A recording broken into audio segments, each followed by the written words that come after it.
pengalihan atau klaim-klaim yang dilakukan oleh oknum-oknum yang menyesatkan sejarah kebangsaan Republik Indonesia dengan mengakui seluruh pahlawan-pahlawan bangsa yang berjuang merebut kemerdekaan sebagai bagian dari kelompok mereka. Saya sebut saja kelompok Ba'alawi. Sekarang saya fatwakan setiap tanggal 17 Agustus wajib pasang bendera merah putih di rumah-rumah kalian. Siapa yang nyuruh? Itu fatwa Habib Ali bin Abdurrahman Al-Habsyi Kuita. Bendera merah putih. Siapa yang memberikan instruksi kepada Bung Karno untuk membuat bendera merah putih sebagai bendera Indonesia? Itu adalah fatwa Al-Habib Idrus bin Salim Al-Jufri Palu Al-Khairat. Lambang negara Garuda. Siapa yang buat? Al-Habib Asy-Syarif Hamid Al-Gadri dari Pontianak. Keluarga baginda Nabi Muhammad. Lagu 17 Agustus, Pramuka, lagu syukur. Siapa yang buat? Al-Habib Husin Al-Mutahhar dari Semarang. Dzurriyyah baginda Nabi Muhammad. Jadi Anda jangan berpikir, ini habaib di Indonesia jasanya apa? Banyak. Itu yang baru kecatat. Itu yang baru ketahuan. Masih banyak lagi daripada keluarga Nabi Muhammad yang tidak mau masuk buku karena perjuangannya ikhlas karena Allah dan Rasul. Banyak, saudara. Siapa Imam Bonjol? Semua pasti bilang pahlawan. Betul apa enggak? Imam Bonjol pahlawan Indonesia bukan? Pahlawan nasional bukan? Sekarang siapa namanya Imam Bonjol? Al-Habib Muhammad Syahabuddin. Beliau habaib dari kalangan bin Syahab. Imam Bonjol itu bin Syahab. Masih daripada kakeknya Habib Rizik, saudara sekalian. Itu keluarga daripada Nabi Muhammad. Keturunan Sayyiduna Muhammad. Banyak lagi dari kalangan para dzurriyyat Nabi Muhammad SAW yang jasanya besar di Indonesia. Tapi kita nggak ada yang tahu. Kenapa? Karena itu kami nggak cari popularitas. Kami nggak cari madah pujian. Kami nggak cari tempat kedudukan. Yang kami cari ridho Allah dan Rasulnya. Sehingga hal ini perlu diungkap, saudara sekalian. Bagaimana keluarga Nabi Muhammad jasanya besar. Dan umat ini harus dihubungkan kembali dan dieratkan kembali kepada keluarga baginda Nabi Muhammad. Assalamualaikum warahmatullahi wabarakatuh. Pemirsa di seluruh Indonesia, kembali bertemu dengan saya, Irma Suryani, fraksi Partai Nasdem, Komisi 9 DPR RI.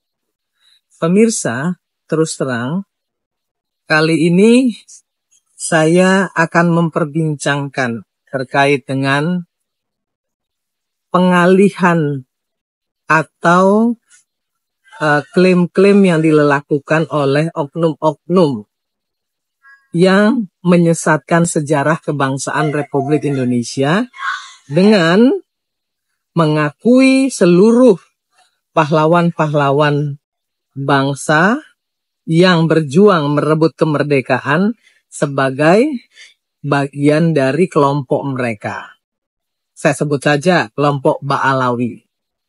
Terus terang, bagi saya, jika ada oknum-oknum yang mengaku-ngaku sebagai cucu Nabi, silahkan saja. Sepanjang tidak menyesatkan umat. Apalagi kemudian menyesatkan sejarah perjuangan kemerdekaan bangsa Indonesia. Itu sudah perbuatan kriminal menurut saya.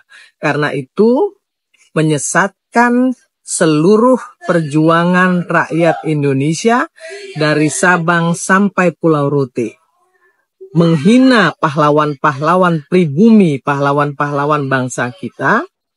Saya tidak tahu sebenarnya maksudnya apa. Tetapi yang jelas ini sangat berbahaya. Kenapa? Karena bisa saja klaim-klaim ini adalah awal dari oknum-oknum yang secara terstruktur dan masif ingin mengklaim dan merebut Indonesia melalui ajaran-ajaran atau tafsir-tafsir agama yang salah. Bayangkan rakyat Indonesia ketika disampaikan W.R. Supratman, Wage Rudolf Supratman pun diakui sebagai bagian dari klan mereka. Ini sudah penyesatan sejarah yang luar biasa. Dan jangan salah, Dari sini dimulainya perebutan atau klaim-klaim yang akan membuat Indonesia direbut secara perlahan-lahan oleh oknum-oknum imigran yang ingin menguasai Indonesia. Saya bukan ingin atau mau memprovokasi, tetapi hal seperti ini jangan disepelekan. Kita jangan terpaku, jangan terpancing hanya soal politik dinasti semata. Tetapi ini jauh lebih berbahaya.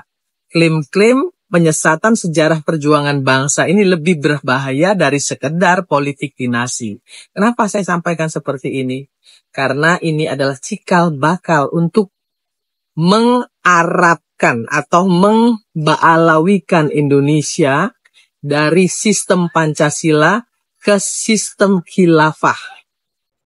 Ini berbahaya menurut saya, ini harus kita hati-hati. Memang tidak seluruhnya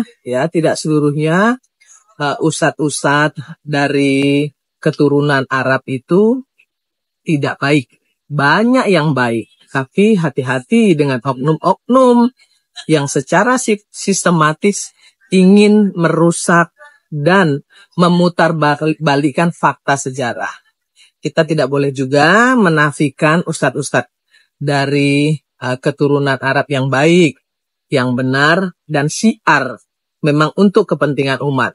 Tapi kita juga tidak boleh membiarkan klaim-klaim yang akan merusak persatuan dan kesatuan bangsa Republik Indonesia yang kita cintai ini. Karena perjuangan kemerdekaan itu dari Sabang sampai Pulau Rote dilakukan oleh semua suku dan oleh semua agama yang diakui di negara ini. Salam keindonesiaan, jaga NKRI, dan jangan sampai ada orang yang mengklaim-klaim perjuangan dari pahlawan-pahlawan bangsa kita. Karena itu adalah penghinaan bagi bangsa Indonesia. Salam kemerdekaan.